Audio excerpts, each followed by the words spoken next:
So obviously on the front and center of minds of the delegates here is going to be the trade friction between China and the United States. We're going to hear from Xi Jinping tomorrow. How damaging to the global economy is this rhetoric? Well, it's damaging, but the outlook is a little bit different. I mean, it's damaging because I got some stack. Since January 22nd, I believe, when they first started to call the so-called the 301, steel and the aluminum, since that day till most recently, the United States capital market had lost roughly about $2.4 trillion in value. So put it in perspective, that's half of the Japan GDP. Yeah. Right? And that's and UK GDP is only 2.7 trillion. So we lost 2.4 trillion in a span of January to April. I mean, that's humongous, 8% of the market. And so it's damaging. And that doesn't count every other capital market in the world. I'm only talking about the United States capital market in this case. However, I think the obvious next question is what's the outlook of this thing? And so this morning there was some interesting news, or yesterday, and President Trump calling President Xi his buddy. His good friend, but that's the part of the discussion, right? Is that you and I are good friends. We might not see eye to eye on everything, but we'll try to resolve it, of course. There could be a lot of collateral damage, and we heard from Fan Gong this morning saying that, again, the United States is trying to limit China's rise and innovation, and that China, or the United States, is attacking the China 2025 high-tech initiatives that they're firmly going forward on. And there's a lot of paranoia and hysteria over the likes of Huawei. Does Donald Trump have some warrant in his argument that, Huawei is a threat? And then we can bring up the blocking of Broadcom's purchase of Qualcomm as a national defense issue. Are these warranted at all? I am not part of the administration. I don't think I know all the facts behind it, so to make that comment. I wouldn't, if I were doing it, I wouldn't do it this way. I'll do a little bit of more of a softer approach, but that's not what the administration decided to do. You could argue the style, but there has been some progress made even with this style, and I'll point to the whole crisis between North Korea and U.S. I remember working, looking at this and from a distance for a long time. Administration after administration, we really haven't gone anywhere.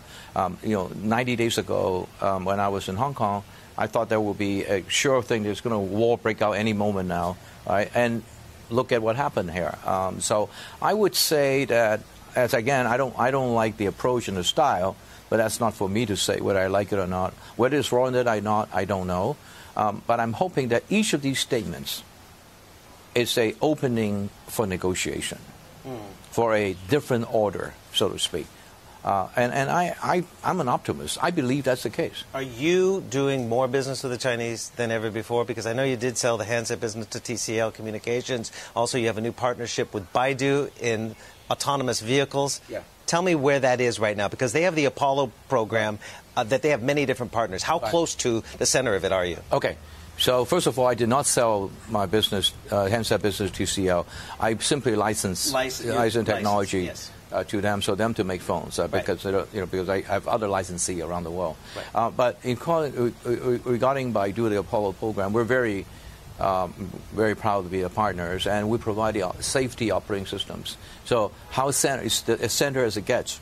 You got the operating system is kind of the core of the Apollo program, which is a platform, an open source platform that allow people to build application and even the autonomous vehicle software on it.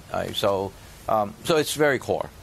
And you have also partnerships in autonomous driving with Jaguar Land Rover as well as Ford.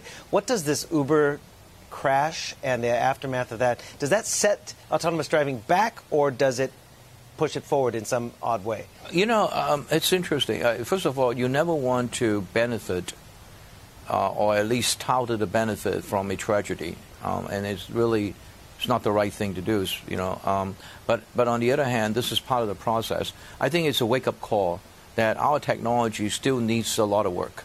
I mean, when I say I, meaning collectively in the industry, the romantic nature of it has gotten to the point that everybody's hyping up this whole autonomous vehicle. I think that that means that we have to set a certain standard, and I've been advocating that the government, and I mean the federal government, not the states, the federal government, as well as kind of the global community. This morning in a panel I said we don't want another half of the people driving on the left and half the people driving on the right, half the people using 110 and half the people using 220. Yeah. Okay, less for and remember the early wireless band, GSM, TDMA, yeah, sure. CDMA. What a mess, right? VHS, Betamax. Yeah.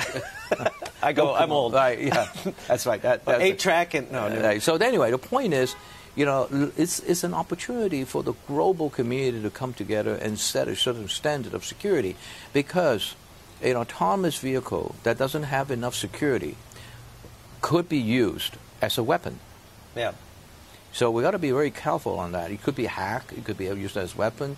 It needs to have a certain safety and certain security standard. And that's where yours come in. That's where we come in. The enterprise of everything. You're trying to get your security software. I need to ask what's happening to your stock, John. Okay. Because you had a record software quarter at least, right, and your licensing deals creating about 91% of revenue in the fiscal fourth quarter.